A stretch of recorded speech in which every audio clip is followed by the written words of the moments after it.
It's Cheer. And this is Loathing. We're here to talk to you about movies. She loves everything. I hate everything. This should be fun. This is a morbidly beautiful podcast. Hello once again and welcome to another episode of Cheer and or Loathing. My name is Casey. I could be Cheer or I could be Loathing. It's a total crapshoot at this point because it's so far in between recordings. Maybe my life has gotten so great I'm the happy one now and Stephanie's the miserable one. Speaking of Stephanie, she's over there. So say I'm hi. always miserable, Casey. I just don't show it outwardly like you do. Yeah, I'm so sure. How many masterpieces? Life is perfect. How many masterpieces have you seen since we've last spoken? Well, listen, just because cinema is perfect doesn't mean my life is perfect. I have seen a lot of masterpieces, that's for sure. I see. Before we get started on talking about the movie, do you want to go over, because it's kind of topical, like the Oscar nominees and shit that just kind of got released? Or do you not want to care? Do I not want to care? That's what you said. Yes. I don't want to care. That's for sure. Yeah. I do care. Sadly, I think. Yeah. I mean, the reason I was like, oof, is because it's a lot. It's a big topic of conversation. We could talk about it for a long time. Well, for me, to be fair, there's like one movie on that entire list. I'm like, oh, that's was something that was released this year, I guess. Sure. I was just going to ask if you had seen literally anything. The only one I'd seen was Barbie. I'm surprised you've even seen that, to be honest with you. So am I, to be honest. But I had heard so much hype and shit about it. I'm like, okay, I'll watch it. Why not? I got an hour and a half to kill. 2 hours, however fucking long it was. But yeah, no, I watched it. It came out on streaming here probably about a month ago. But you hate women, so I'm just. I don't hate women. I hate. Never mind. I'm sure something wonderful was about to come out of your mouth just then. Yeah, nothing. No personal attacks or anything. Look, I know you hate me. That's fine. I get that, but. I happen to quite enjoy the company of women. Okay. They cook, they clean. Okay. Anyway. Yeah, I was going to say enjoying the company of women at certain times doesn't necessarily mean that you like women. No, I love women. Don't worry. And I didn't even hate the movie. Okay. Well, I didn't think it was the best movie ever, but it was an enjoyable watch for sure.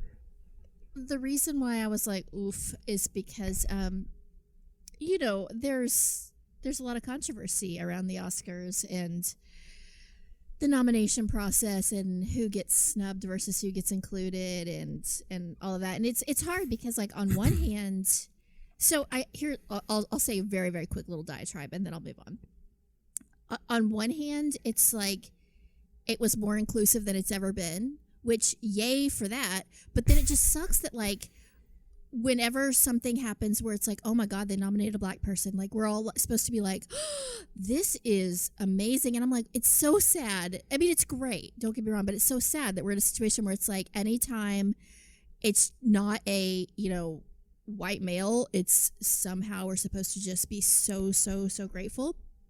And then it's like, so you want to celebrate the people that did get nominated because there were some great nominees. And then also there's a lot of people that they didn't nominate that you're like, well, what the hell?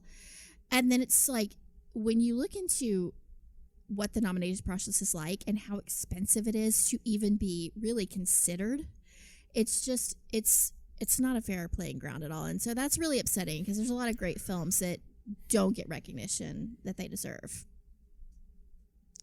But then also there were a lot of films. I mean, I felt like the Oscar nominees this year last year was a good year for film, I think. I think there were some great nominees. Yeah, I mean, I'm looking at the list now. I've heard of Oppenheimer, Barbie. I'm surprised you haven't seen Oppenheimer. That seems up your alley. That's in your wheelhouse. Does it? Yeah. Yeah, Does it not? I don't know. I mean, I'm kind of done with historical dramas. and historical, like Oh, especially like war okay. ones. I'm just like, oh my god. After Saving Private Ryan, they needed to stop making war movies essentially, and they didn't. And now they're just like, I get it. It's a different take on thing. Who directed that? Was that Nolan? Yeah. Yeah, I'm not a big Nolan fan either.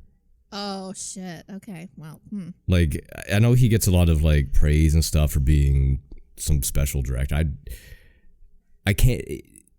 All his movies are just like, the only reason I've ever watched any of the Nolan movies is just because there's like hype and shit behind them. And then looking back on like the Batman franchise and stuff, I'm like, it wasn't that good. Like, I rewatched them fairly recently. I'm like, they're okay, but they're not great. I think it's a little overhyped.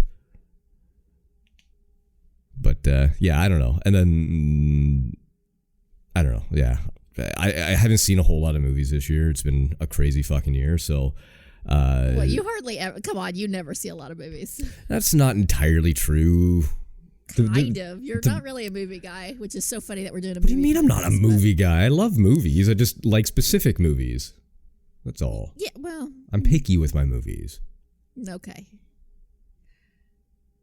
I mean, now that like we have the theoretical death or at least slumber of Marvel, it's like, what are you gonna watch now? You know what? I haven't actually seen any of the new Marvel movies released in 2023. Well, you aren't gonna see any about women, that's for sure. So of course, Was there it even makes any sense about that women out? The Marvels. Oh, that's out. I didn't even know that was fucking out, to be honest. Yikes. Okay, yeah, because it's about. Like I women. said, the Why would last you care? Marvel movie I saw, I think, was the last Ant-Man movie. Oh Jesus. Okay. So yeah, I'm burned out on that. Like, I just, you know what? I want something. I don't know. I've just been kind of rewatching old favorites lately, to be honest. Yeah, I was gonna say, what would do it for you, because that was your jam, and it's like you don't like. Let me just talk about all the things you don't like. You don't like war movies. You don't like or anything historical or biopics. You don't like. No, not necessarily like. Well, what would you classify a movie like Spotlight or Argo or Big Short, something like those? What would you classify those as?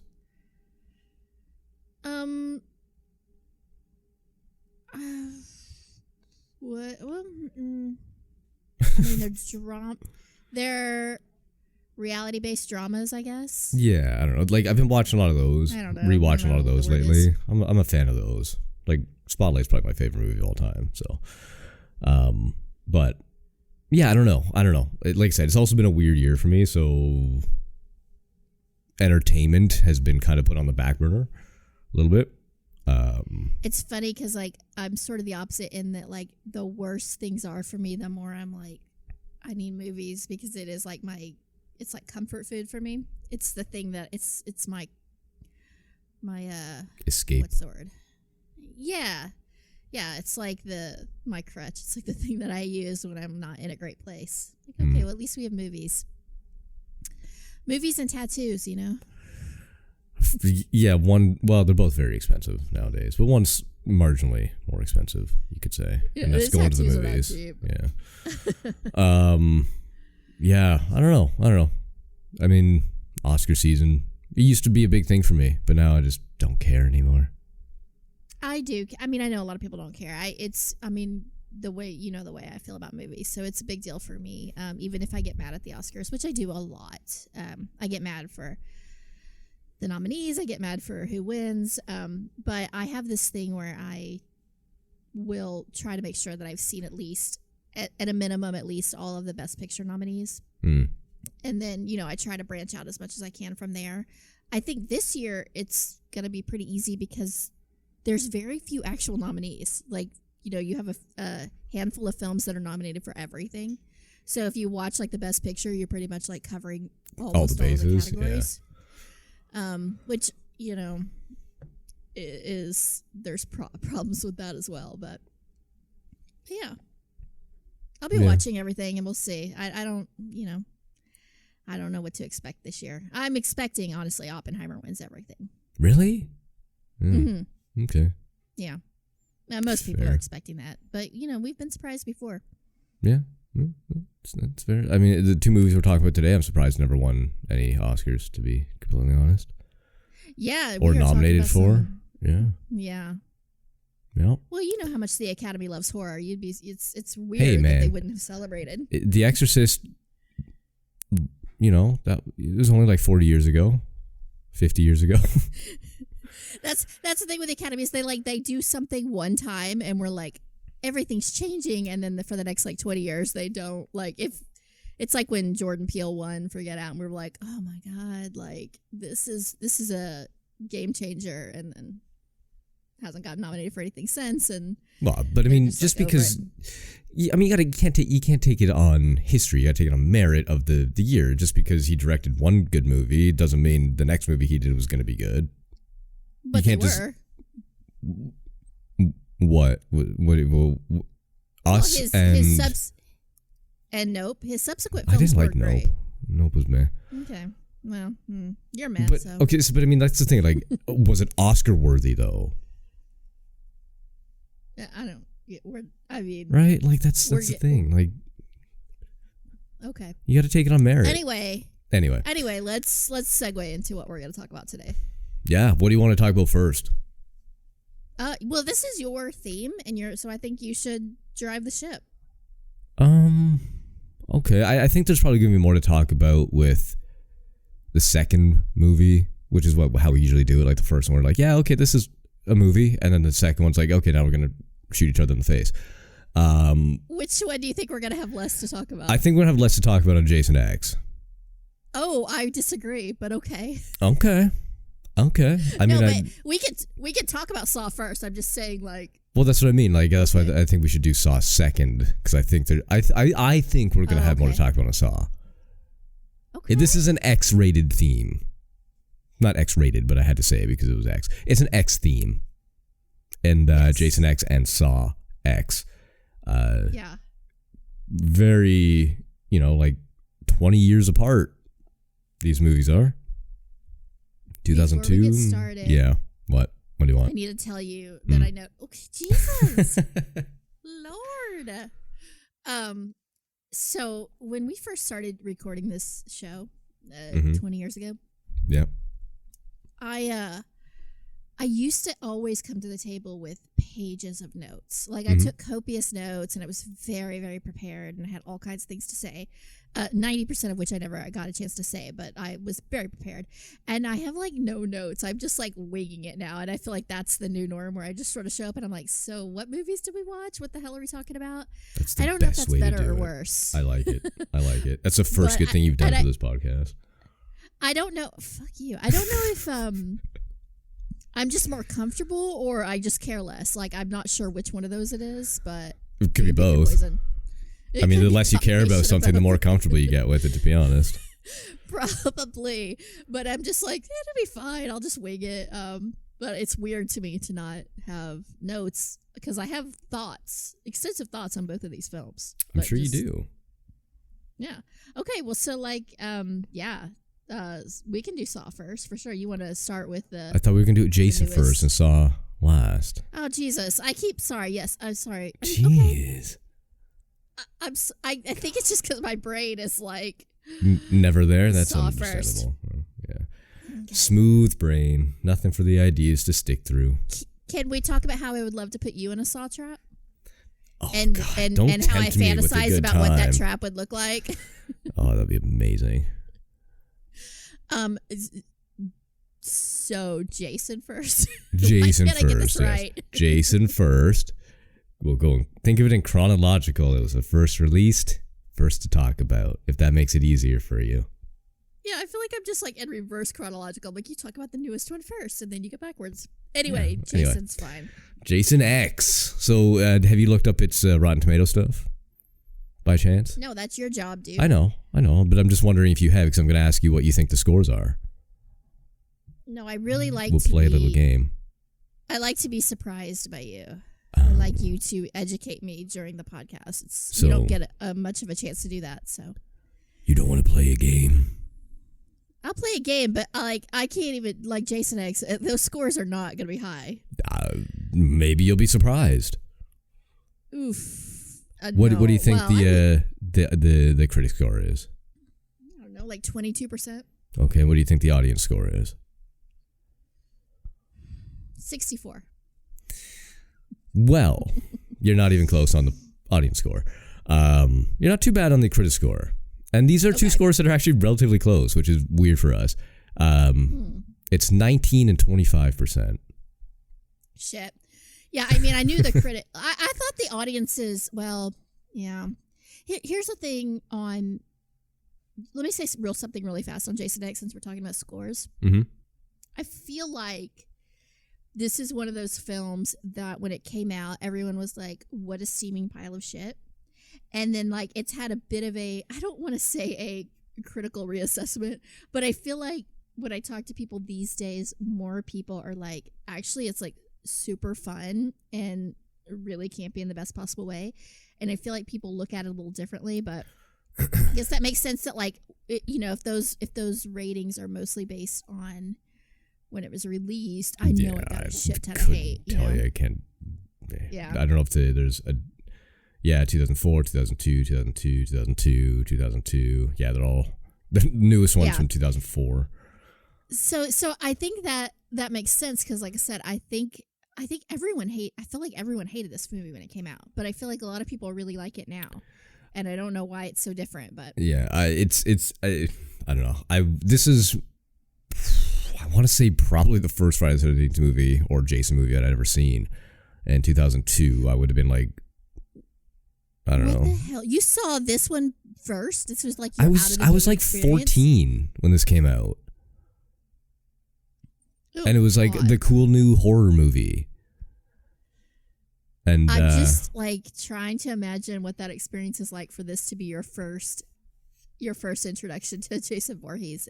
It was my first introduction. I knew of Jason him, X. obviously, but I think it was probably the first movie I'd seen of the Friday the 13th or this, like, the Jason franchise, because this technically isn't Friday the 13th because of, like, legal reasons and shit. But yeah, it's so I don't know if it holds a spot in my heart or not. If that makes sense. But what does is my uncle's in this movie. No. Yeah, Phil Williams. Like, he's my aunt's brother. He's Crutch. He's the guy who gets his head melted off on the circuit breaker thing. Oh shit. Yeah. So That's I remember him telling, because like one of the first memories I have of speaking with him anyway. I don't know if I'd met him prior to this or not. It was like a family get together dinner thing. Maybe it was just when like my uncle and my aunt got engaged or something like that, and it was like a big get together. And he was talking about filming this movie. And he didn't say the name of it. I don't know if that was because of like an NDA or not. He's like, yeah, no, a guy in like a mask smashes my head against like a circuit board and my face melts off. It's really cool. I'm like, oh, okay. And then when it came out, I'm like, oh shit, look at this. It's Phil. Dude, that's cool. Yeah. No, he's what's known as a working actor. He's in a lot of shit. Well, this is a cool claim to fame, I think. I mean, not only do you get to be in a Friday the 13th movie, you get to be in, arguably, we're going to talk about this, one of the most iconic ones, and you get to, like, get killed by Jason. Like, what the hell? That's like a dream come true. Yeah, it's and for, like, that's why it's going to be hard for me to shit on this movie, because it's one of my first Jason movies. I got not a blood relative, but a semi-relative in the movie. I know the guy. It's one of those. Is it a good movie? No, it's not a good movie. Is it a fun movie? Yeah, it's watchable. We could say that. Can I tell you a secret? I guess. I'm gonna tell you a secret, but you can't tell anybody. Okay, it's just between me and you. Okay. I fucking love this movie. I have so much That's not a secret. For Jason X. I think it's unironically great. Like, I'm not one of those that's like, yeah, I'm not one of those. Okay. Now, I probably should define what I mean by great, because I don't mean like masterpiece.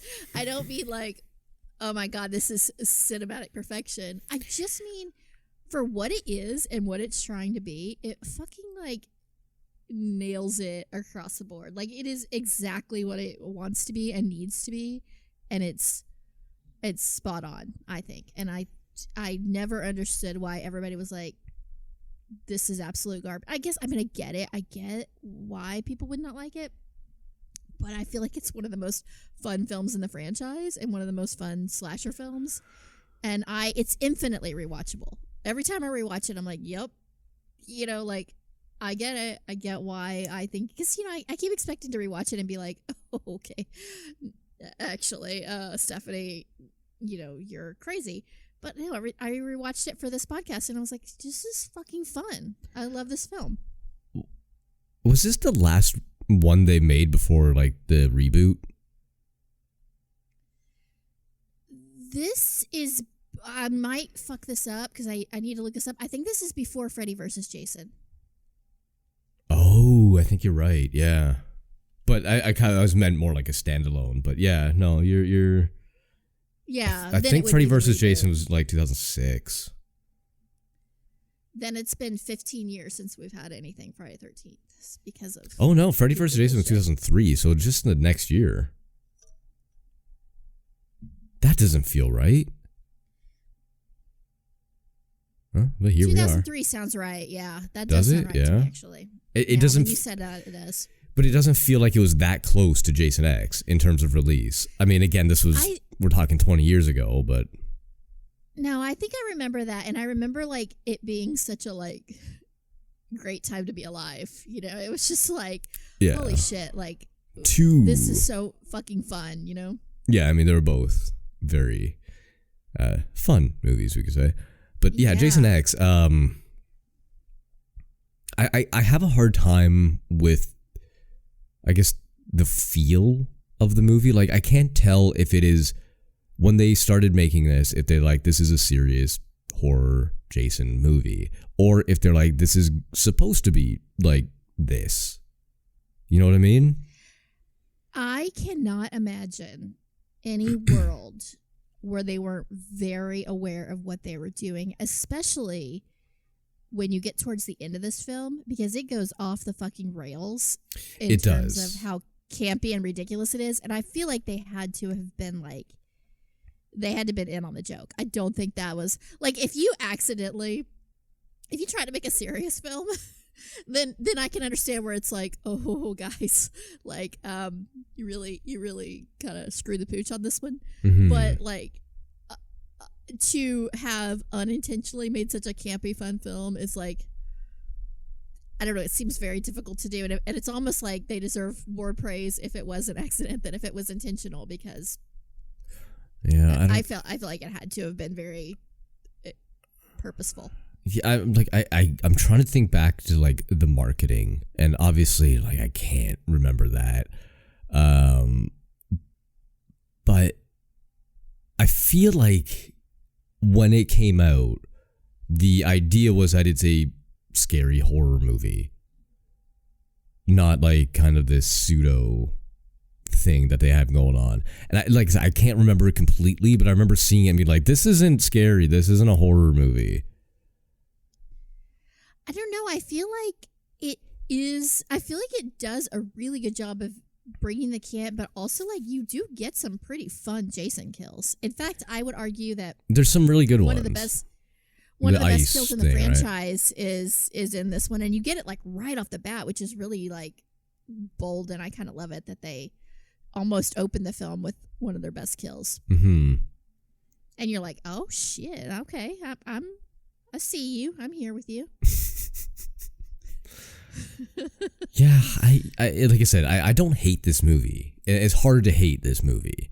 Like I said, it's not a good movie, but it doesn't have to be a good movie to be an enjoyable experience, I suppose. And that, like I said, like I don't really have a whole lot to say on this movie because it is exactly what it is. And oftentimes the argument I have with you is like the movie doesn't have an identity. It's kind of lost in a limbo. It doesn't know what it wants to be, blah, blah, blah, blah. This one definitely feels like it knows what it wants to be, whether it's intentional or not. It has a very specific feel to it. and it's hard to argue with that. Jason in space is like a cyborg thing or whatever he gets turned into near the end there is kind of fun. Like, I'm never going to turn this movie off. Stupid, but yeah, it's super fun. And like, it's like I like all the characters, which is kind of, hard to say usually. Like, actually, like, think the characters are fun. I actually really like how you still have most of the characters or a decent amount of characters by the end as it gets close to the end. It's not just like one final girl that you care about. It's like there's like a group of people that you're sort of invested in, and I like that ensemble nature of it. I love how, like, it's campy from the get-go, but I love how off the rails it goes at the end. Like, when he starts going into that virtual reality with the simulated camper girls, and they're like, oh, like, let's have premarital sex and drink beer. Yeah. Like, it's super self-aware at that point, yeah. It's so self-aware, and it's so fucking funny.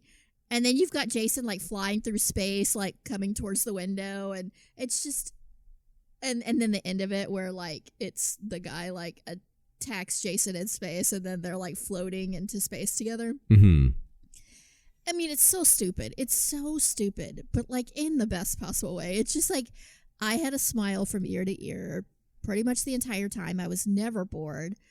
I was fairly charmed throughout, and I was just like, you know what? Like, this movie deserves more praise. It's pretty smart in its stupidity, if that makes any sense. Like, it's like they sort of got the exact right amount. It's not so campy where you're just like groaning and being like, Jesus, like, what the hell?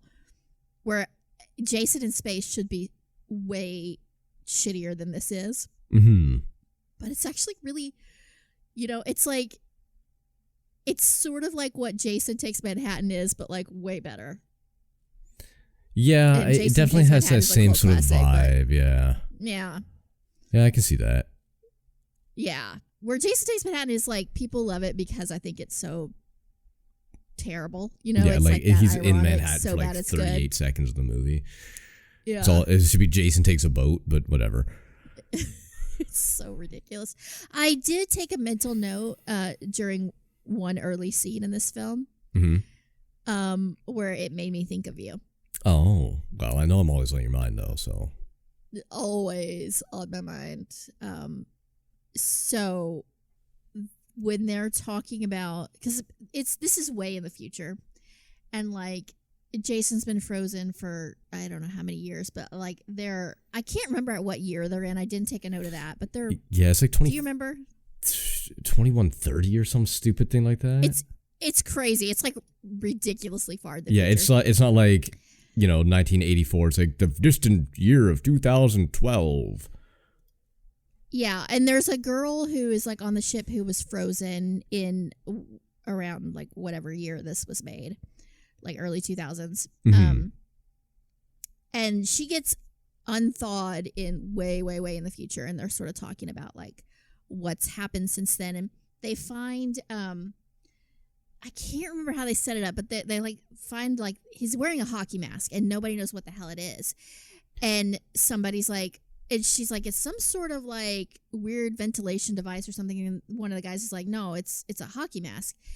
And then they talk about how hockey got outlawed in 2024. And I was like, oh shit, what happened to make hockey get outlawed this year? So it just was like, I was like, this is pretty funny. Corey Perry banging Connor Bedard's mom. That's what it was. Because they never mention it. It's such a throwaway line. It's 2024, which is super fun. And it's just like, what the fuck did hockey get outlawed? And then it's just like a throwaway line that they drop. But well, to be fair, last year a hockey player in the UK died because a skate caught him in the throat and cut his head off. Wouldn't that be, oh shit, wouldn't that be fucking like insane if this movie was predicting the future? Was prescient and knew that like hockey was going to get outlawed in 2024. Yeah. Like that might be a sign of the apocalypse. I mean, we've had a lot of signs, but that might be like the final sign. And I'm sort of here for it. I really hope that hockey does get outlawed this year just for the sake of that. Prophecy. An entire nation would crumble. I know. It would. I mean, I feel sad for the people who like hockey, and I don't want to ruin their fun. But also, I'm like, but it's kind of worth it for Jason X to be a prophetic film, you know? Like, we should take the hit for that because the payoff is worth it. Sure. If you say so, Stephanie. What do you think about a random Cronenberg cameo in this? Yeah, I don't even know if I recognized him while watching it. I don't think it registered, but I just saw him in the credits. I'm like, oh, yeah, okay. That's fair. Don't know why. I mean, I love it. You know, Cronenberg is life, and I instantly recognized him. Okay. But I don't know why he did this film. I have no idea what the connection was. He owed somebody a favor, I guess. I don't know. Because he's only there for like a second, and there's no, like, he doesn't have a really important role, and there's no real, like, oh, this is why they use Cronenberg for this role. Like, there's no sort of, you know what I mean? Like, where you're like, oh, okay, I get it. She's just there for no reason, and it's glorious, and I love it.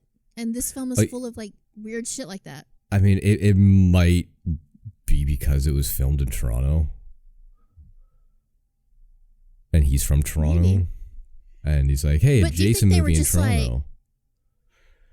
Do you think they just reached out to, like was how does it happen? I don't know. I don't know how these things happen. They just reached out? Couldn't tell you. Couldn't fucking tell you. I think about that often. How people end up in random movies. In my fantasy, he finds out that they're filming there, and he reaches out to them, and he's like, listen, I fucking love Jason, and I need to be in this film even for a second. And they're like, I mean, of course, like, you're Cronenberg, like, we'll put you in the film, no problem. He's like, you don't even need to pay me, I just need to be in this film. That's my fantasy. That's your fantasy. That's how this happened. I don't think legally that can happen, but, you know. Well, I mean, you know, just pay him scale, like, pay him, you know, whatever the minimum is, but basically he just wants to make an appearance because he loves that's this a good franchise theory. So much. Yeah, I mean, Friday the 13th doesn't seem like his kind of franchise, but you never know. Is this how fun you're going to be the entire episode? Like, I swear to God, I'm like telling you these. I'm dropping gold here, and you're just like, I mean, yeah, I think, yeah, maybe that's not happened. Who knows? What else do you want me to say? Jesus. You're too mean. You're too nice. You're too apathetic. You're too this. Jesus. Get off my back, woman. I want you to bring some energy to the table. It's not a lot to ask. It very much is a lot to ask. Dude, is it just because, like, you just are like, this movie's fine, it is what it is? Like, do you just not care that much, or what's the... It's just, you know what? It's a mixture of things. I feel like every time we record, it's fucking rainy and foggy outside. And, like, it just drains my soul. Casey. We can't never record because of the weather. It's very true. It's very true. Like, the sun came out for about 33 seconds yesterday, and it was, people were running around the streets and, like, rejoicing. And anyway, no, I don't know. There's just, this movie, I knew we weren't going to argue about this movie. And I feel like that's the problem. I feel like if you can't be angry about something and then hurting my feelings, you're like, this isn't very fun. Like, it's not fun if I sort of like a film. That is the entire nature of our podcast. Well, you know, then here's what I think should happen. I think I should just pick all the films from now on, and they should all be just like A24 art house films. Good Lord. I will just be like, oh my God, and then like the metaphors and the layers and layers of meaning and the angst and the like pathos, and you just be like, oh, fuck me, fuck my life, fuck everything. I hate you. I hate the world. I want you to die a miserable, terrible death. Like, that's what our show needs to be from now on. I thought that's what I signed up for. Well, I mean, but then you go and pick Jason X, which is a film that you knew that you had affection for, and you knew I was going to have affection for. I didn't necessarily pick Jason X. You suggested it at the end of our last episode, off camera, or off microphone, did rather. I? You did. You're like, we should do an X theme. Is there any evidence of this? I don't know. It might be on the recording. I don't listen to our episodes. Come on. Wow. Okay. No, but... well, that's good. Since you're the producer of the show, it's good that you never listen. Yeah, I make sure the audio sounds good. Control, no. Yeah. That's what I say. We just wing it here. And gold gets produced it's every weird, time. Though, because I'm such a professional, you know, like it's problematic for me. Yeah, Like I bring my A game every single time. My A game is the standard. It's just always there. It's just a little, not high energy enough, I guess. No, it's just that I feel like you're just like. Should I do like a bump of coke before these fucking episodes or something? Like, I mean, I don't care how you have to get there. Like you do you, whatever you need to get into the zone, do it. I'm not suggesting what it has to be. oh, I'm in the zone, and I will be on our next movie, I'm sure. Okay, that's what I was saying. Are you just waiting with bated breath to talk about a movie that you hate so that you can be back to Casey form? Maybe. Hate's also a strong word, but we can stop now because I don't want to do it. I don't want to do it. Did you love Saw X? Was it a masterpiece? Was it a movie everybody should see and that everybody needs to see because it's a masterpiece? Look. It is. Okay, let's get into this. Let me say this. Okay. Let me say this. Okay. Let me say this. God. Okay, don't. Okay, that just blew out my eardrums. I just need you to know that. I know. I got fucking headphones on. It peaked on here too. It's gonna sound great on the final. Not necessary at all. If you hated Jason X, like, so what? You know what I mean? Listen, I love Jason X, but I expect people to hate Jason X, and I'm just like, whatever. Okay, that's fine. Like, I get why you would not like Jason X if you're not a fun person. It's totally cool. Right.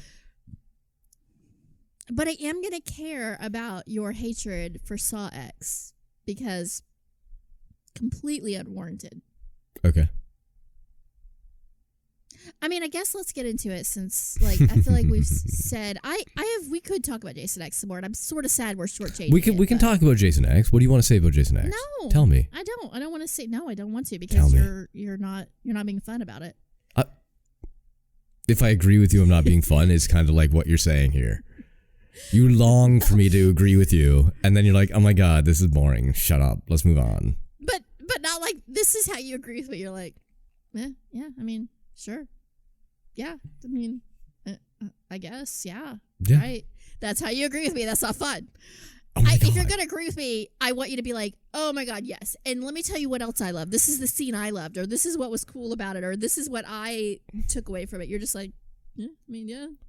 Cronenberg was there, and hockey. He was. Hockey being eliminated in 2024, and Jason beating people in a sleeping bag. That's the word. It's a good time. It's a good time. Okay. And I would argue. Okay, here's something that might be a little controversial for you for Jason X.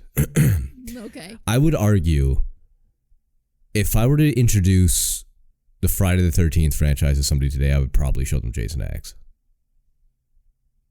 No, it's not controversial. I mean, I don't think it is very indicative of the franchise, but I think it's a super fun movie. I would show it to him if you're like, let me show you what Friday the 13th is about, because it's not reflective of the series whatsoever. It's a very weird outlier. It is, but I mean that's not a bad thing in a franchise where like this it's basically 9 other movies that are almost identical. And when they do try to change this, yeah. Go on. No, go on. Sorry, no, I'm sorry. I did not interrupt. I apologize. I sort of was talking before you were. No, listen. The second I knew you were still talking, I shut up. I didn't keep going. It's okay. Oh my god, you're such a okay. pain in my ass. No, please keep going. All I was going to say is that when they do try to change the setting, it usually turns to poo. You act That's like all. I'm a sensitive one, and this is you. You do this thing, you're like, oh my god. Yeah, big sigh, and then you're like, all I was going to say before I was so rudely interrupted. It's true. Like, come on. It's true. I'm just saying. All right. What were you going to say? It doesn't matter. The difference between me and you is like I immediately was like, I'm so sorry, that was rude, and I shut up and I like gave you the floor, but then you were still all butthurt about it. Like, well, maybe it's because I'm so used to those rude Americans being rude all the time. Sure. To us wonderful, polite, friendly Canadians. Yeah. 100%. Well, what were you going to say when you so kindly interrupted me? I didn't interrupt you on purpose. No, I was just saying it's like kind of like showing somebody. Well, this is a bad example because in a way this is indicative of the series. But I was saying it's like showing somebody Seed of Chucky and being like, "Look, it's Child's Play." It's like it is a version of Child's Play, but it's such a weird like departure and so campy and such a like different direction that it's I don't know. It would give you a false impression of the overarching series. That's understandable. Yeah. Or showing Halloween Resurrection and saying like, hey, look, it's Halloween. Wait. We're not bad-mouthing Halloween Resurrection here. Not on this podcast. Do you think that I don't love Halloween Resurrection? Of course you fucking love that terrible piece of shit movie. It's me. It's you are the problem. It's you. Taylor Swift, everybody. It's me. I am the problem. I am the problem when it comes to that because Halloween I cannot be objective about. It's my favorite franchise ever. And also like it's well, then you should hold it to a higher standard. Well, I do, but also like Resurrection is fun. I don't know about that. Anyway, that's a different episode all fucking together. We're not talking about Halloween on this episode. We're just not doing it. No. Are we good to move on now to Socks? Yes, sir. Okay. Yes, sir. We're good to move on. Okay. What did you think of Socks? Okay, are you gonna say it that way the whole time? I don't know if I can do it. Yep. I can't do it. Then I have to leave. Then I'll just get to sit here and unabashedly talk about this movie without any sort of defense. Do you think people are gonna keep listening if I drop out? Oh, 100%. No, come on. Nobody's gotten this far anyway, so it doesn't matter.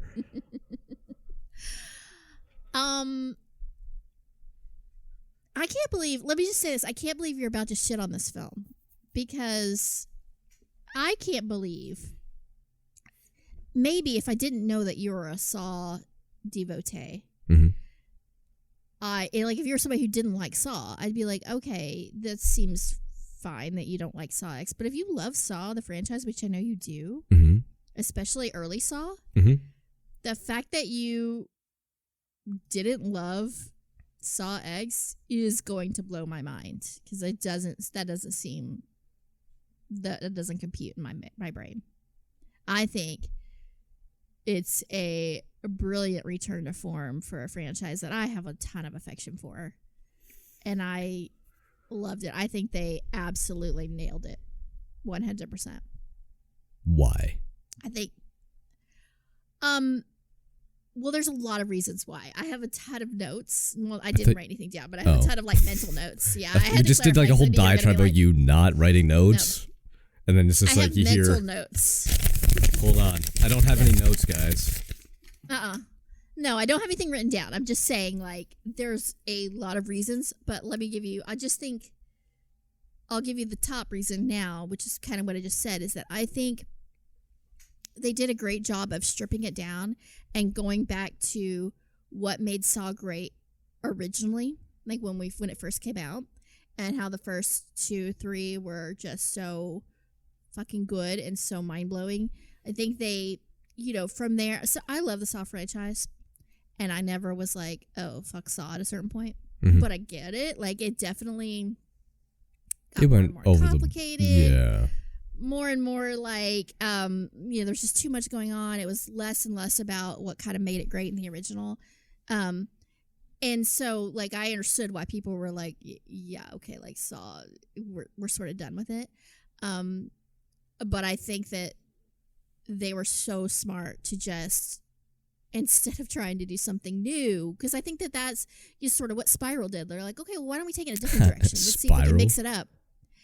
That was good. I like that. I don't know if it was intentional or not.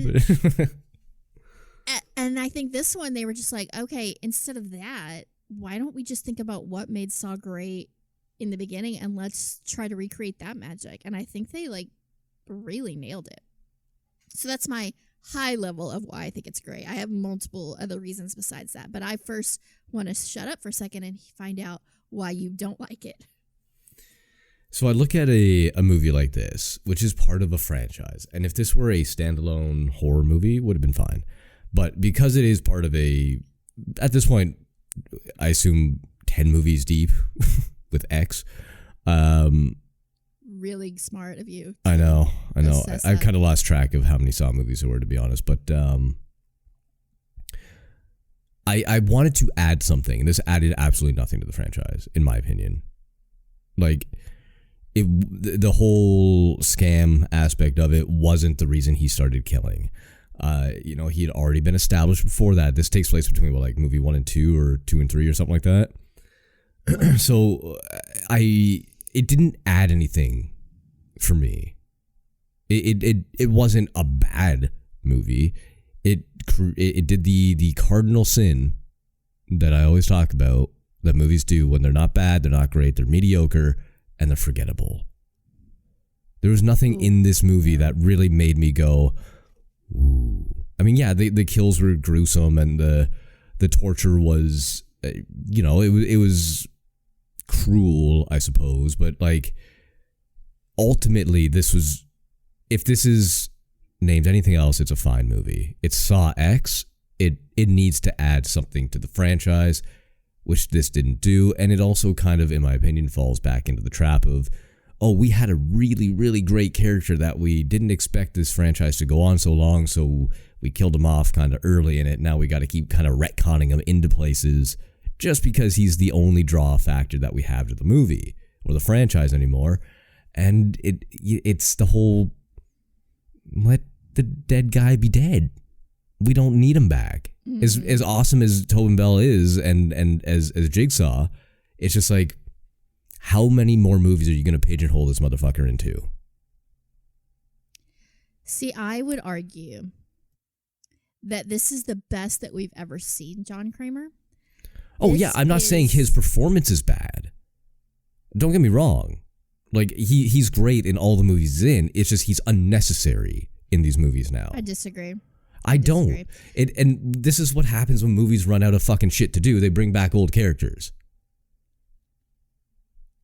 Well, I think there's something really smart about, for me, this is a love letter to the franchise. This is them taking a step back and being like, look, there was a reason that we all fell in love with Saw. There's a reason that it blew our minds when we first saw it.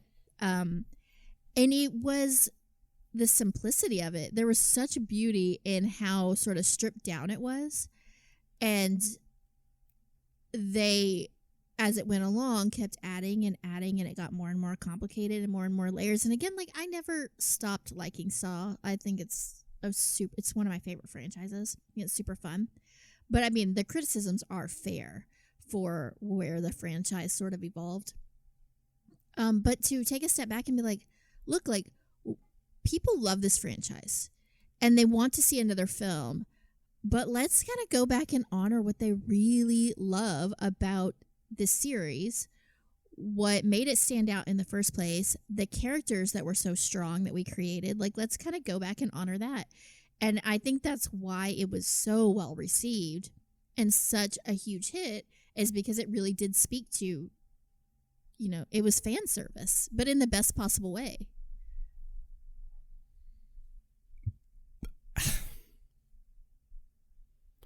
You have this weird worldview where you think everybody is honorable, or especially in movies, they're like, no, this is a fan service. They did this. They didn't. This is for fucking money.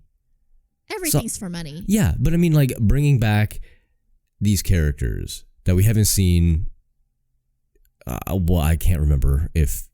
I'm sure they stuck Kramer in the other ones just because they needed to, because they're like, we don't have any power without him. And I think there was a couple movies where he wasn't in it at all, and those were arguably the worst ones. And then they're like, okay, we need to bring him back in some capacity. So flashbacks, and then prequels, and now there's a mid-season break, I guess you could call it, where it's just here's a offshoot of the main. It's unnecessary.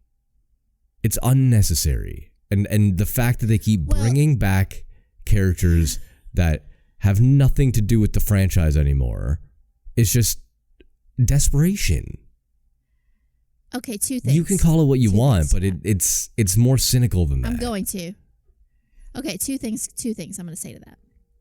One, in a matter of speaking, every single sequel ever is unnecessary. Especially when we get this far deep into a franchise, it's all unnecessary. We don't need it. We want it, and it's supply and demand. People want to see more of this, so there is you talk about follow the money. The only reason there's money attached to this is because people give a shit and want to see it. Do we need more Saws? Technically, no. Did we need more after the first one? Probably not. But we wanted it, and so we get it. Second of all, I think two things can be true at the same time. Like, yeah, movies do not get made without there being some desire to make money. There's producers involved. There's so much money that goes into making things. There has to be some kind of return on investment. But I think you can be passionate about a project and care about the money. Like, I do think movies get made out of the love of filmmaking. And there are movies that people actually give a shit about as they're making it, in addition to wanting them to be profitable. I think that's cynical to be like, oh, they just wanted the money. Well, sure, everybody wants the money, but that doesn't mean that people don't care about stuff. That doesn't mean that people aren't attached to these projects that are fanboys of the franchise. Like, it's like with the Hellraiser. Like, I go to these film fests and I see these filmmakers do Q&As. And sometimes you get these filmmakers attached that are like, I grew up with, like, this is what made me love horror. This is what made me love movies. This is like, it would be like if I was a filmmaker and somebody was like, do you want to do Halloween? It's like, on one hand, no, because I don't want to touch a franchise that I care that much about. But on the other hand, like, hell yeah, I would love to be a part of something that has meant so much to me. I think that's cynical to be like, oh, it's just about the money. Nobody gives a shit about the actual art of it. Okay, you're not wrong. With my rant. You're not wrong. Okay, I will give you that. That, yes, you can have passionate about or be passionate about a movie and still want to make money on it. Totally fine. That's a respectable answer. I still hold that this movie it falls into the same trap that I had the issue with Texas Chainsaw Massacre. And you keep saying trap, and I love it. I just think that's like unironically. Yeah, I know you're not doing it on purpose, but it's like it keeps falling into a trap. The Texas Chainsaw Massacre and the recent Exorcist movies, you bring back these old characters just be like, hey, remember they're here and they were good when the movies were good and that was the thing, and now watch ours, please. Think it's good when it's not. And like, I know our last episode was about the Exorcist Believer, and kind of offshoot of that, or like off topic rather, is almost every top 10 worst movie of 2023 list has been number one. And the biggest gripe everybody's had was bringing back what's her face for like 3 seconds, just have her fucking face clawed off. That's the biggest issue everybody has with that movie. And didn't what's his face, David Gordon Green, get fired from the next two because it was so fucking bad? I mean, he's not attached to the project. Like, whether that's they a haven't firing. revealed. That's a firing. That's a you suck. Don't do this again. Here's the thing. I recognize that I'm one of the very few people who liked it because you like everything. Defended Exorcist Believer. And that's fine. Like, I am willing to say, like, obviously, like, if it had that much of a negative reaction, there's probably, although a lot of times films, like we talked about Jason X, people hate it when they first comes out, and then later on they're like, actually, like, it wasn't, it's not that bad at all. But let's just say, like, for the sake of argument, I'm willing to say, like, okay, like, so I like something that clearly maybe I was wrong about. But, like, Saw X isn't that. Like, Saw X was widely loved by both critics and audiences. Yeah, I don't think that this is the same. This isn't, because sometimes, so you can have like cheap fan service, right? Where they just like throw a character and they're like, look, we have this character that you like, but we're not doing anything meaningful with them, and they're not well written, and we're shoehorning them in, and it's a very obvious ploy. Like, that happens a shit ton, right? But that's not what happened here. Like, just because you bring back characters that people love, they're very well fleshed out. They're very well written. They're very centered in the story. So this isn't a cheap ploy of like, look, you see Amanda for 2 seconds and isn't that great? Like, no, she's a central prominent character. Jigsaw's a central and not only are they central prominent characters, they're very well written. Like I said, this is the best characterization of John Kramer that we have gotten the entire series. Like, he is a true anti-hero or like sympathetic villain in this film in a way that in the others, like, you're like, okay, like, he obviously believes what he's doing is right, but there at no point are you like, no, I get it, John. You're just like, no, this is really fucked up what you're doing. But here they do such, and they're so careful to, it's actually a pretty methodical build-up. They're pretty slow with the character development and the story setup. And they actually do make you care about what's happening, and you feel sorry for John, and you get what he's doing and why.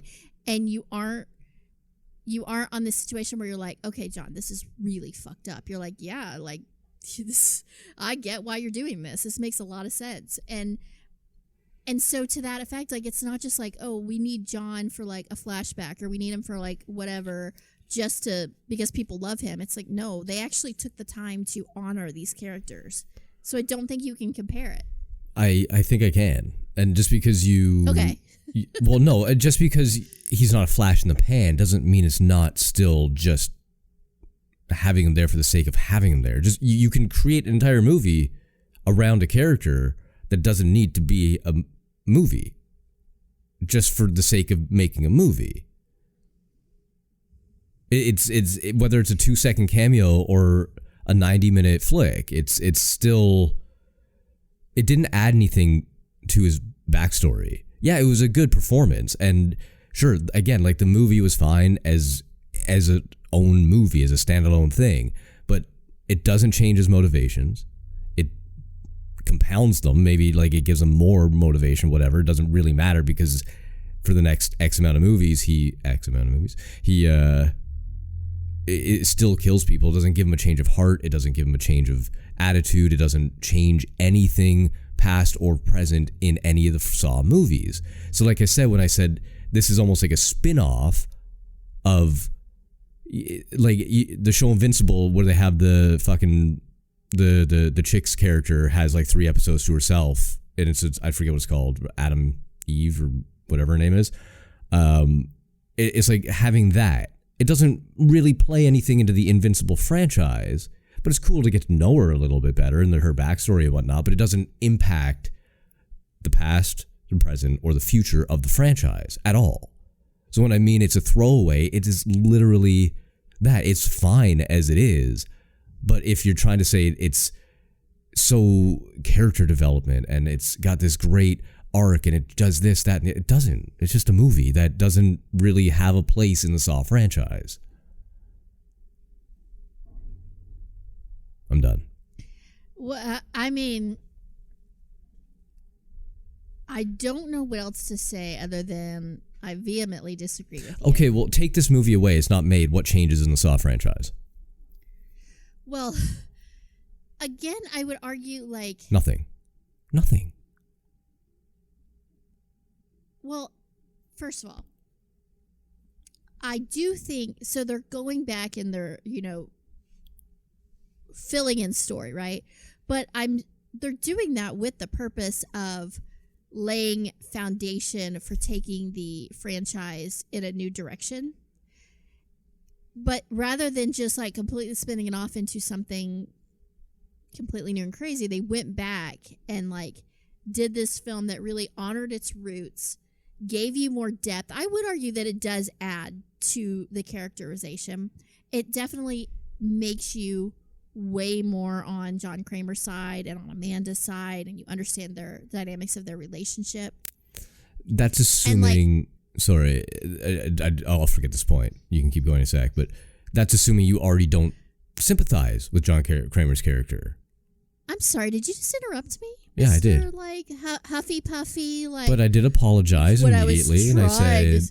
You apologized and they kept interrupting me. You didn't apologize and say like, "No, wait, I'm sorry, no. you go." Well, because it's a conversation. Two people have to talk. But okay. do you see what I'm saying? like you're assuming that people already didn't sympathize with the John Kramer character. I don't think people were on John Kramer's side. I think they like John Kramer a lot, and I think they get him, but I don't think at any point you're like rooting for him. You're not like, oh God, I hope John Kramer wins this. I think you know what he's doing is like they make the victims very sympathetic in Saw so that you are thinking that, and you're supposed to think it's fucked up. You're supposed to be like, yeah, he thinks he's doing the right thing, but he is like. But they're also revealed to be like complete assholes. No. Most of the victims. All of John Kramer's victims are like, you fucked this up, or you did that wrong, or you're a dickhead.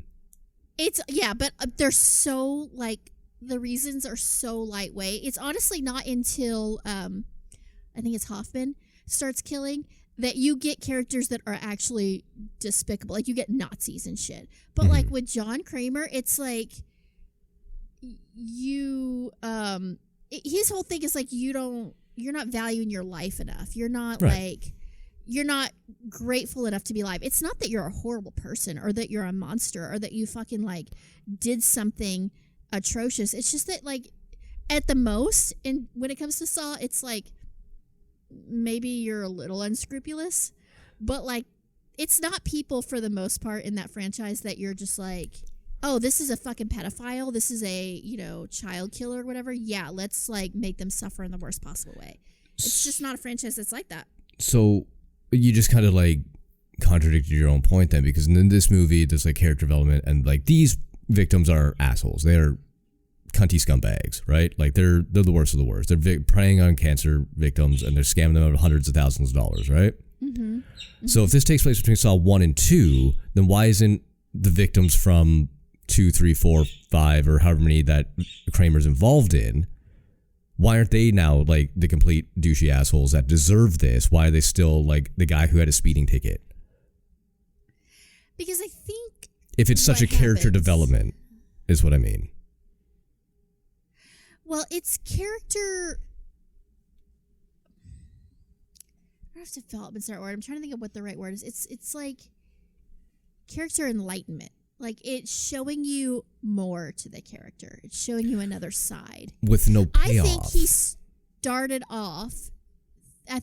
off it being very like, and I think they kind of marketed it like this time it's personal. I think it started off very personal. He was like, what you did is super fucked up and you're going to pay for it, right? And then it's just sort of, as he kind of lost his mind, he got into this like, okay, now I'm this great avenger and I'm going to make people pay for not appreciating life enough. And then it started to get really like, okay, John, you're just being a real asshole here. Like these people, like I get your premise and I get that you think you're doing the right thing, but you're really not choosing people that deserve what you're putting them through. And I think that doesn't mean that he's digressing as a character. It means that he's evolving in a way that people do evolve to where they actually get further and further away from their moral compass or their principles or whatever like started them out, because for a variety of reasons. Well, then that also shows that this movie, and this is the problem with going back and inserting timelines or story arcs or whatever into previous movies, because it starts off personal, because in the first two movies it's like Cary Elwes, or however the fuck you say his name, he's like the doctor who fucked up or something, right? Do you really not know how to say Cary Elwes' name? Because that's really upsetting, because he is a national treasure and you need to he is he even American? Figure that out. I don't think so. I think don't claim him as an American then if he's not American. Anyway, I just said national. I didn't say he was an American treasure. No. What's your national? Anyway, we're not getting into that. Because I'm going to lose my train of thought on this. So it starts off personal, right? Because those are the characters in the first movie that he has, the movie centered on. They're personal to him. They've wronged him in some sort of way. And then, in theory, this movie, the second movie, compounds on that. Or not second, the X, because it takes place. We're going chronologically. This compounds on that because these people really fucking wronged him. And then it goes to like people who wronged him, to people who wronged him who are also colossal pieces of shit, to a bad guy to like you said, like somebody who just doesn't appreciate. So there's a digression there. There's a de-evolution of the character if you insert this in between 1 and 2, because now his motivations don't fucking make sense anymore.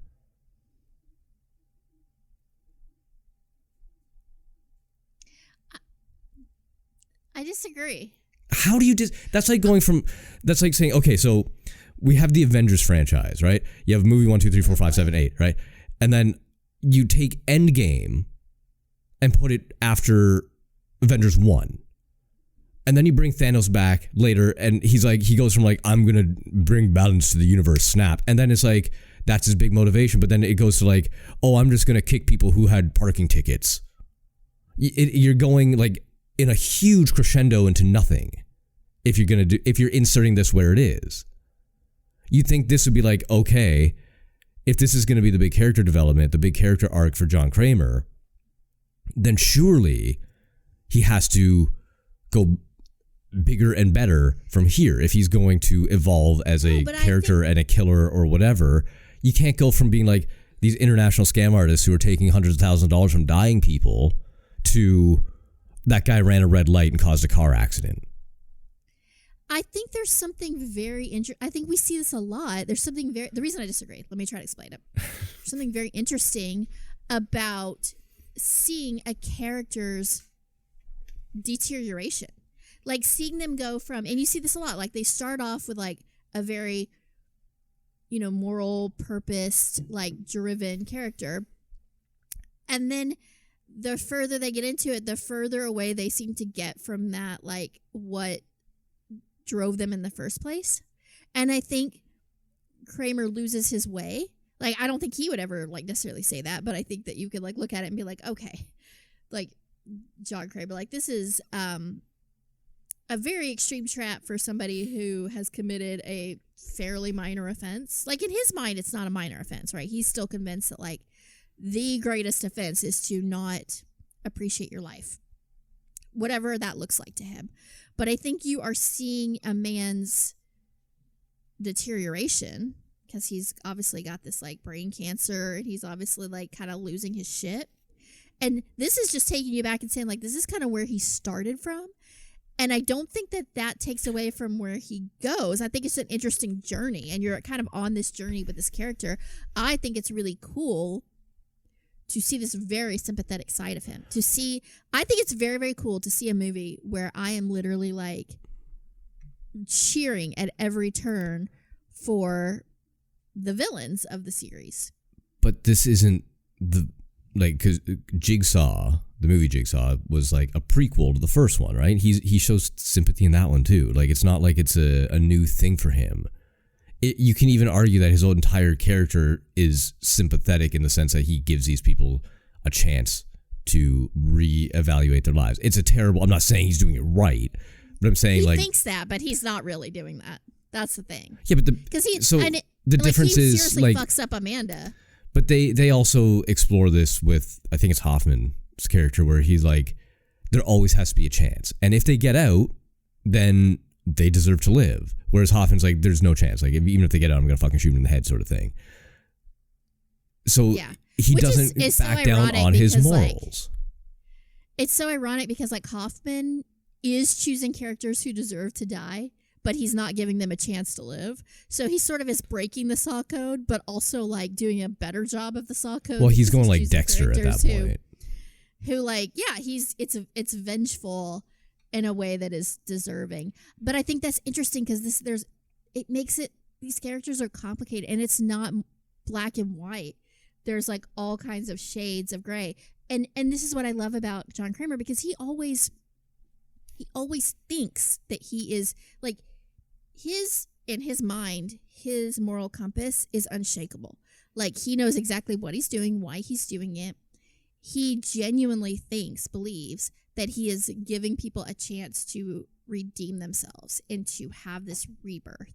He believes his own shit, right? Mm-hmm. It's just that from the outside looking in, you're like, okay, let me tell you all the things that are wrong with this whole philosophy. But it's like in his head, he is being very true to himself. He never strays from who he believes himself to be. And I think that's very interesting. But that's you every can sort of see both. I mean, like, you could argue that for every villain. Nobody knows they're the villain. Yeah. You know what I mean? Sure, like, every villain's a hero in their own mind. Exactly. But I think that's what makes villains so interesting.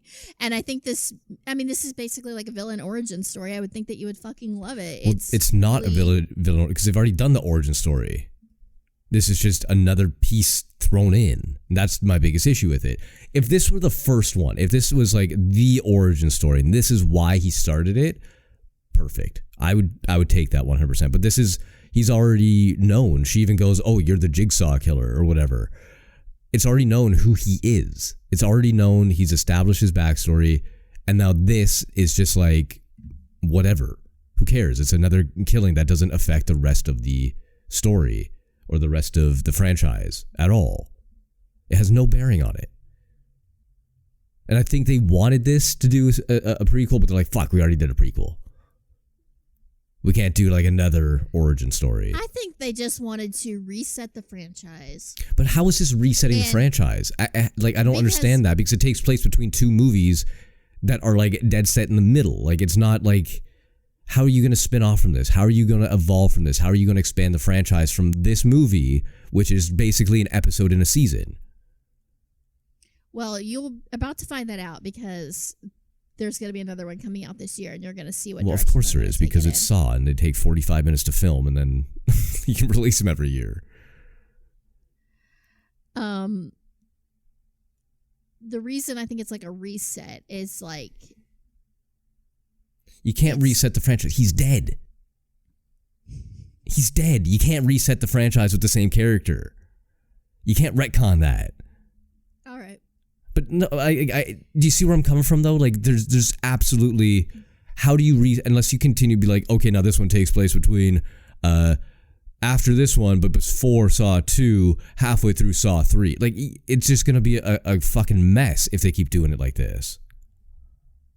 I mean, I think you could get away with that for a while, because we don't actually know how much time is in between the episodes. I don't believe that it's ever very explicitly stated. Sure, but I mean, it's also going to get weird because Tobin Bell's going to age naturally. He's going to eventually become older, much, much older looking than he did. Well, like, he already looks like he's 100 years older than he did in the first one. This takes place between the two, and you can assume it's not 40 years between Saw 1 and Saw 2.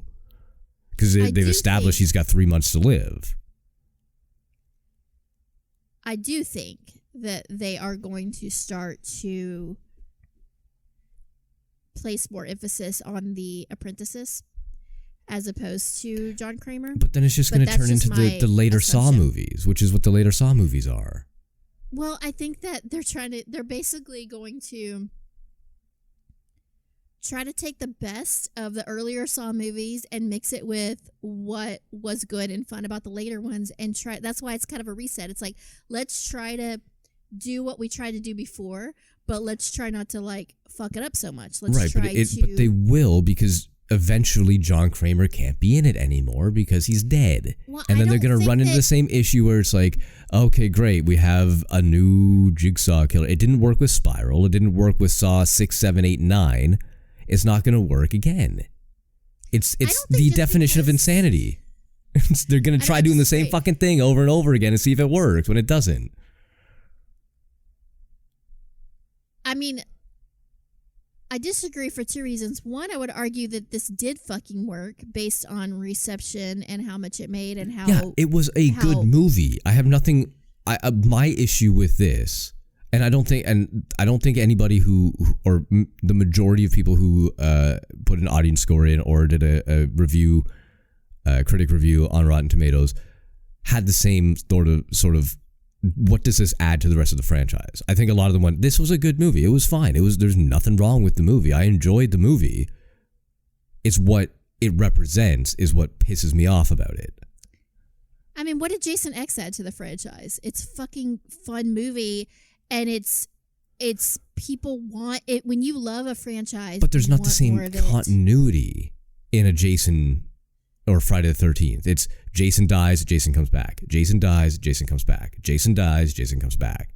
This is there's a plot and a larger story at play in the Saw franchise.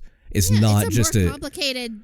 Yeah. Yeah, absolutely. It's 100. So that's why it's completely different than Jason X, because Jason X was just like, here's Jason back again in space.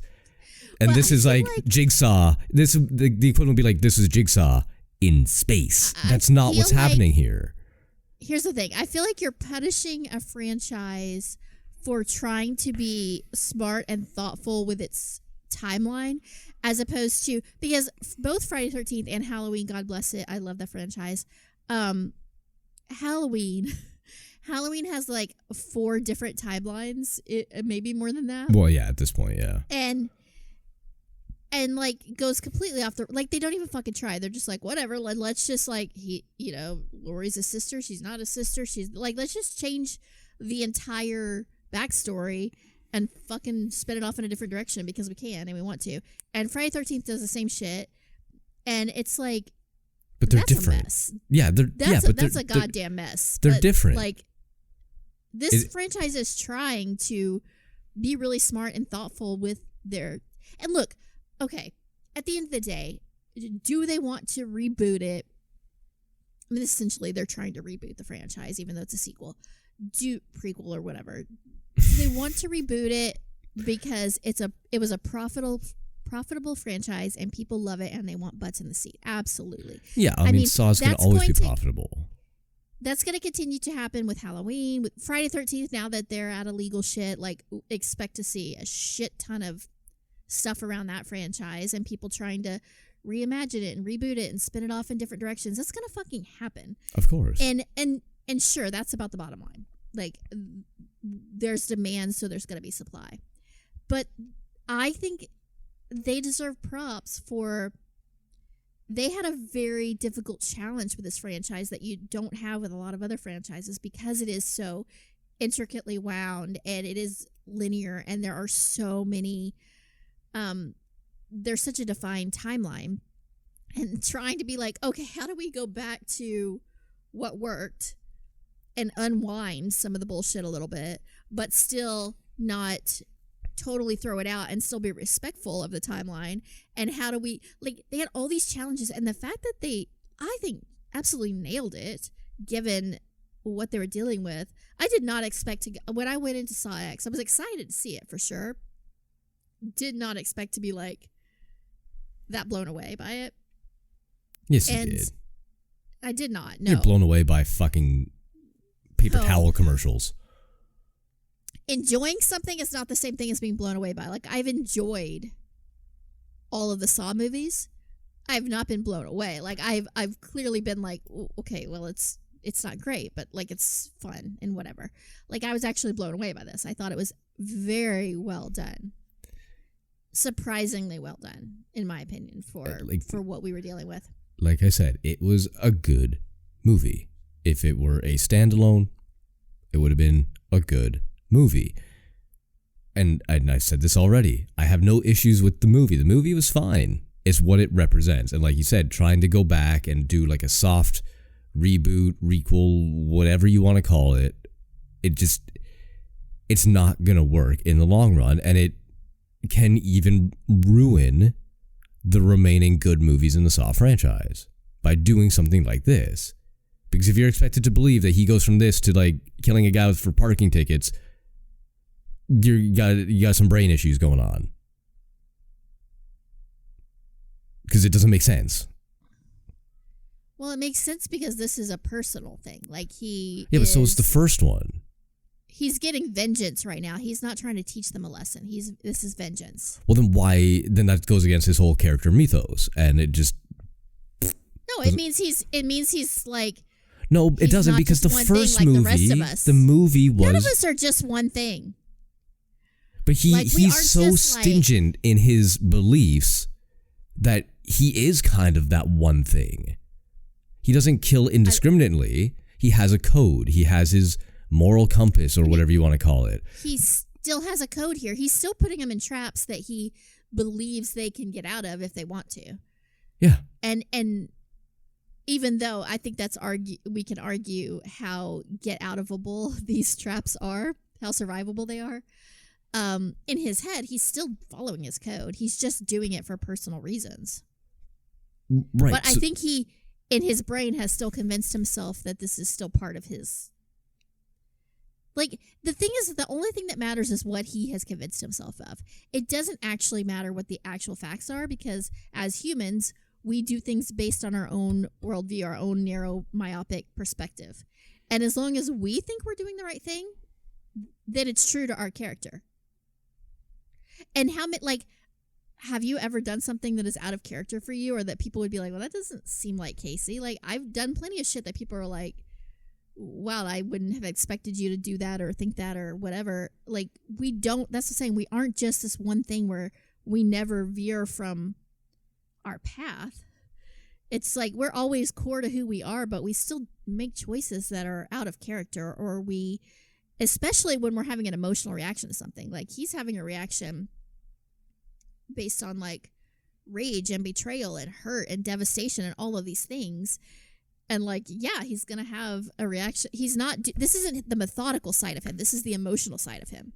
And just because he's methodical most of the time doesn't mean he doesn't have an emotional side. We've seen it multiple times. Sure. So I don't think that that means somehow he's like no longer a valid character. I never said he wasn't a valid character. I just said in the timeline, it doesn't make sense.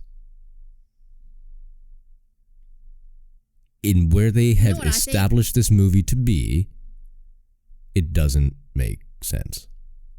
Here's my theory. I'm going to leave you with my theory because I think we might have a run the course on this. My theory is that you watch this film and you were like, fuck, that's a really good movie. It's really well done. And then the Casey part of your brain went like, oof, I feel like I'm dangerously close to liking something. I probably should start thinking about how this is absolute garbage and tearing it apart and dissecting it, even though I actually think it's a really good movie. And you're having a John Kramer episode where you're like, okay, I'm feeling something emotionally, but that's counter to my character, so now I'm going to go back to who I am at my core, which is a hater. That is my theory on this. Your interaction with. Did I not establish that I liked the movie? It was fine. There was nothing wrong with the movie. You liked it, but you're hating on it. That's and I'm hating on it because of what they're trying to do. The idea behind it is bad. That's all. It's like Halloween Kills or Ends or whatever the fucking last one was. Would have been great anywhere else in that fucking recent trilogy except for the last one, and they put in the last one and it was stupid and bad and all that shit. Same thing, the same exact thing. I don't know where they're gonna go from this. You said they're gonna release Saw 11 through 47 in the next 15 years, and which is fine. It puts money in the pockets, butts in the seats, and yeah, some of them are gonna be passionate film projects and whatever. But where they go from here, it's going to cycle back and do the exact same thing. You're going to find some way to defend it. You're like, oh yeah, well, it's very similar to Saw 6 when Hoffman did this, but it's different because it tracks off of Saw X, even though it's Saw 15 and it takes place before Saw X, and John Kramer is a clone now, and his twin is actually the one. Wherever they go from here, it's not going to make sense. That's it. And that's my gripe, my biggest gripe right there. All right. Well, let's agree that to you're revisit wrong. this after Saw 11 and see if you still believe that they're taking it in a shitty direction, or if you get the vision any more than you do right now. Fine. We'll see you in a year, people. All right. Because that's the next time we're going to record. Too soon. All right. As always, if you made it this far, congratulations. And be sure to leave a rating or review on Spotify or Apple iTunes. We want to hear from you. Wow, Casey. First of all. What? Maybe your worst transition ever in the history of Cheer and Loathing? Like, that was really low effort. You did not even try on that one. I'm not going to lie. I'm very hungry. Next Next time, have a snack during recording or before we start, Debbie. Yeah, I kind of ran out of time. You're a Snickers commercial right now. Kinda. I'm Danny DeVito. Yeah. Angry Danny DeVito. But yeah, that's it. In 6 to 8 weeks, we might be back. Depends if there's anything good to talk about. Maybe we'll talk about Barbie. Oh, yeah. And then I can defend the patriarchy. That won't be problematic. Oh, Jesus Christ. We're not talking about Barbie. We should do an Oscar special, though, but I don't know. Barbie. Yeah, that would require me to watch a lot of movies, and I have no time for. Well, you just have to watch a couple. We don't have to. We've done it before. We did it last year. We did like an Oscar. Did we? Yeah, it was called Oscar Bait. Go back and listen. You don't know any of our episodes.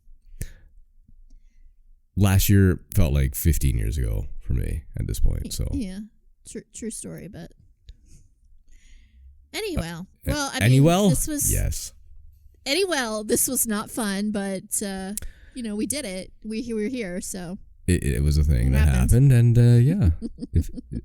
maybe I don't know how many episodes this is now, but go back and listen to them all, and maybe by the time you finish all of them, we'll have a new one out.